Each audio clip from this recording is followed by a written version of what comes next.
ஆண்டவரும் இரட்சகருமாக இயேசு கிறிஸ்துவின் இனிய நாமத்தில் உங்கள் யாவருக்கும் அன்பின் வாழ்த்துக்களை தெரிவித்துக் கொள்கிறேன். அருமையான தேவ பிள்ளைகளை new day new hope daily devotion மூலமாக இந்த நாளில் கூட உங்களை சந்திப்பதில் நான் மிகுந்த மகிழ்ச்சி அடைகிறேன். அல்லேலூயா.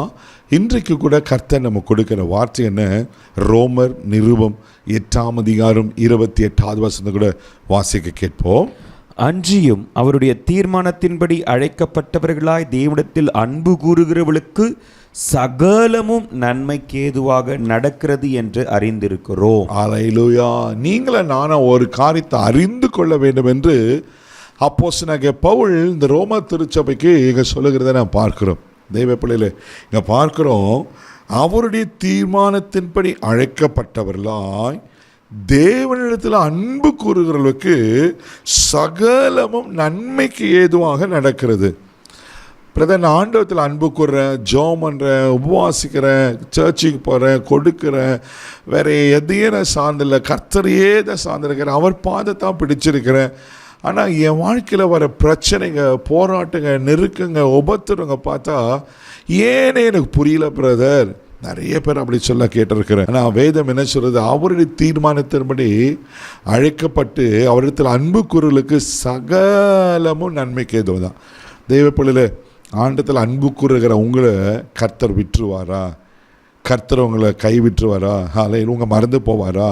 உங்களுக்கு அநீதி செய்வாரா? ஒருவேளை பிசாசு கையில் உங்களை ஒப்பு கொடுப்பாரா? ஒரு நாள் நடக்காது. ஆமென். நீங்கள் அவரிடத்தில் அன்பு கூறுறீங்க, அப்போ எதுங்க வாழ்க்கையில் நடந்தாலும் ஆமென், அது நன்மைக்கு எதுவாக தான் ஆண்டவர் செய்கிறார். சோர்ந்து போகாதீங்க. சில நேரங்கள் ஆண்டவர் நம்மளை மறந்துட்டது போல இருக்கும், ஆனால் நம்ம விசுவாசத்தை அவர் பலப்படுத்துவார். அந்த தீமையில் கூட ஆண்டவர் நம்மளுக்கு ஒரு நன்மையை வச்சிருப்பார். அநேக பாடங்களை நம்மளுக்கு கற்றுக் கொடுப்பார்.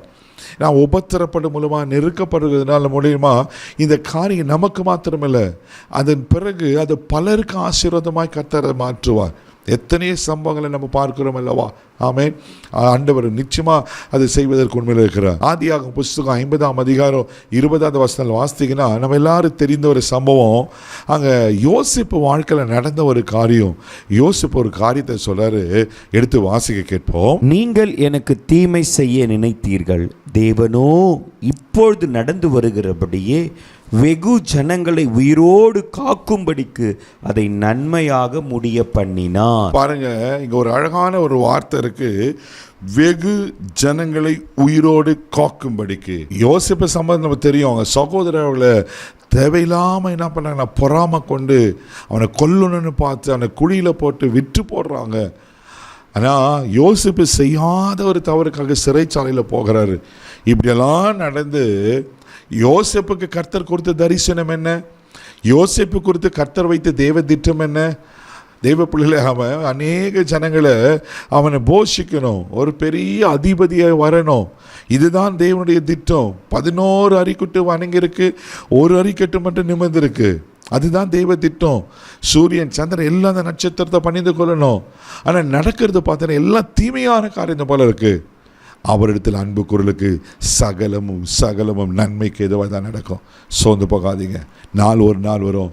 யோசேப்பை கர்த்தர் எப்படி முழு எகிப்துக்கும் அதிபதியாய் மாற்றி யார் விரோதமாக இருந்தாங்களோ அந்த சகோதரர்களை அவர் கீழே வைத்து அந்த யோசேப்பு மூலமாக அவர்களெல்லாம் ஜீவரட்சணை பண்ணி செய்து பாதுகாத்து ஆமென் ஆசீர்வாதமான பாத்திரமாய் மாற்றுவாருன்னா உங்களை கைவிட்டுவாரா? ஒரு நாள் உங்களை கைவிட மாட்டார். உங்கள் வாழ்க்கையிலும் அவர் நன்மைக்கு எதுவான காரியங்களை செய்வார். சகலமும் நன்மைக்கு தான்.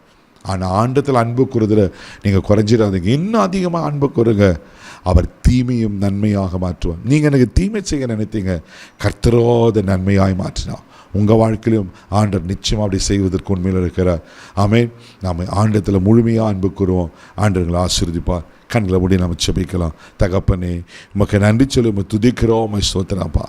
ஆண்டவரே, ஆமென். நன்றே, அவருடைய தீர்மானத்தின்படி அழைக்கப்பட்டவர்களாய் தேவனிடத்தில் அன்பு கூறுவர்களுக்கு சகலமும் நன்மைக்கு எதுவாய் ஆண்டவரே, என்னென்ன தீமையை அங்கே பார்த்து ஆண்டவரே அங்கே கஷ்டப்பட்டு நெருக்கப்பட்டிருக்காங்களோ அந்த தீமையெல்லாம் யோசிப்பு போல் எங்கள் நன்மையாக மாறட்டுங்கப்பா. நன்மையாக மாறட்டும். உங்களிடத்தில் அன்பு கூறுதலை இன்னும் அதிகரிக்கட்டும். நாள் முழுத கரம் பிடித்து நடத்தும். தெய்வீக பாதுகாப்பு ஒப்புக்கிறேன் இயேசுவின் மூலம் ஜெபம் கேளும் பிதாவே, ஆமென். கர்த்தர் உங்கள் தீமையை நன்மையாக மாற்றுவார். தைரியமாக போங்க. God bless you.